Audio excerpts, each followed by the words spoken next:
What is the most condescending advice you received from someone who assumed you were poorer or less educated than them? 1. It was my first day at a new hospital. I pulled into the lot and parked in a spot reserved for physicians. I was a bit early, so I called my BFF, who is also an OB/GYN, and I was laughing and chatting with her when I hear an angry knock on my window. I turned to see a white male, in his late 50s to early 60s, with his face twisted in anger. I rolled down my window and he begins shouting, "You can't park here. This is for physicians only." So I grab my badge, that's on a stretch string, and I place it about 1 centimeter from his face and say, "I think this gives me permission to park here, dude." No apologies. He just turns on his heels and walks away. Yes, black women can be physicians too.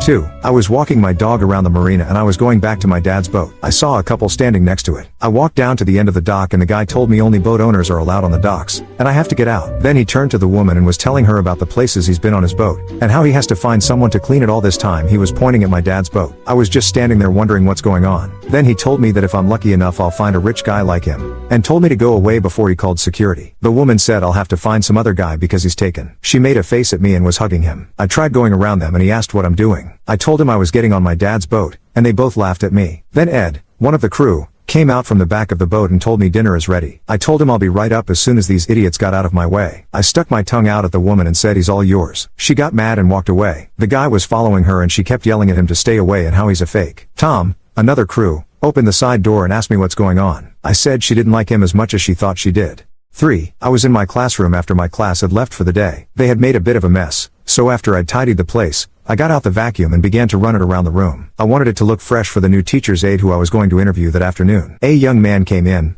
looked at me, but didn't say a word, didn't introduce himself, just sat down at my desk. I asked him, "Can I help you?" He made an impatient gesture with his hand. "Just clean up and get out. I've got an interview with the head teacher at 4. I shrugged and got on with it. After about 5 minutes the room was clean and I put away the vacuum. As I was coming back to the room, the young man came out looking annoyed and said, "Look, pass on the message to the head teacher that he's late for our interview, so I'm leaving." I glanced at my watch, said, "I'm so sorry, but you did imply that you didn't mind waiting," as I was cleaning up. "It's now 4:05. He stared at me. "What's it got to do with you?" I held out my hand to shake his. "I'm the head teacher. Do you want to go back now for the interview?" He stared, then went several shades of red and left. Needless to say, if he'd stayed for the interview he would have had to be truly exceptional for me to overlook his silly gender bias that I was supposed to be a male, and his assumption that a head teacher can't clean up as well as a professional cleaner. And just for the record, our cleaner is male. 4. I was looking to buy an airplane hangar several years ago. Yes, there are airports where you can own them. It's a long story as to why I needed to buy one. A local real estate agent who owned a hangar at the airport at which I was interested in purchasing one met my real estate agent and me to show us several hangars that he had listed for sale, including his. This guy gets most of the hangar listings at the airport because he's already there, which makes good sense. A couple of them interested me, and I asked what the best price would be on the ones I liked. He asked me how much I wanted to pay. I'd done my research, and made what I thought was a fair verbal offer for each, which I was willing to put into writing for the first owner who might have had interest in my offer. Each offer was about 85% of the listing price. After a long verbal dissertation about how the airport worked and how pleasant hangar ownership was for those who could afford it, his advice to me was to come back when you get serious and can afford to buy. I did. I bought the hangar 2 doors down from his about a month later. It came up for sale and was listed with another agent,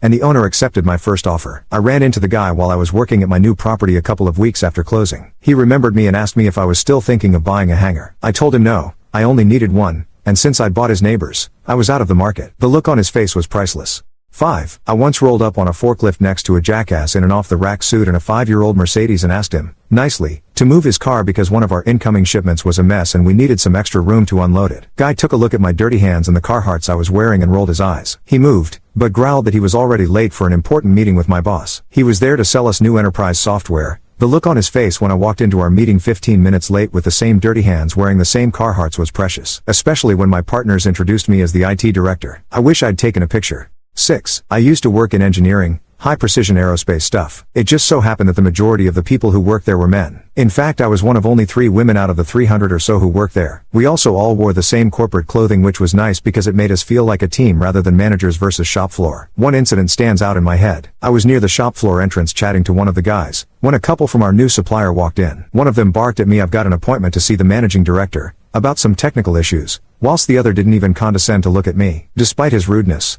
I said, "Certainly sir, I'll take you up there." I settled them into the office, big office, very plush, and asked them if they'd like coffee. They nodded. Speaking was too much effort, and I served them freshly brewed coffee and expensive biscuits. "No, thank you, of course." Then I proceeded to introduce myself and shook their hands. "Hello, I'm Drive Dickens, Managing Director. Now let's get started on those technical issues, shall we? I have never seen two people pale so quickly, because I could have cancelled their supply contract in a second. Because I have a PhD in aerospace engineering, my title is Drive, and almost without fail, everyone thinks I am a male. So this scenario happened time and time again. The guys who worked for me thought it was brilliant. They thought you were the secretary again. Exclamation mark, but it can wear a bit thin sometimes. 7. I'm 78 and long ago gave away my suits and attorney attire, let my hair grow out. I dress in t-shirts and jeans, and because I'm single now and still hate shopping at the mall, I hit Goodwill and get what I need. Anyway, I was at Burger King and couldn't make out the menus because my glasses were in my car. How much is this and that? I asked this precious little girl behind the counter while I started to count the bills in my wallet, so I ordered, and because I don't drink sodas or eat oily food, I neglected to include them in my order. She automatically gave me a senior discount of 70 cents. She asked me if she could bring my Whopper because it's individually cooked, and I said bring it outside because I'll wait. I saw her and waved her over to my new Bentley Flying Spur. She said,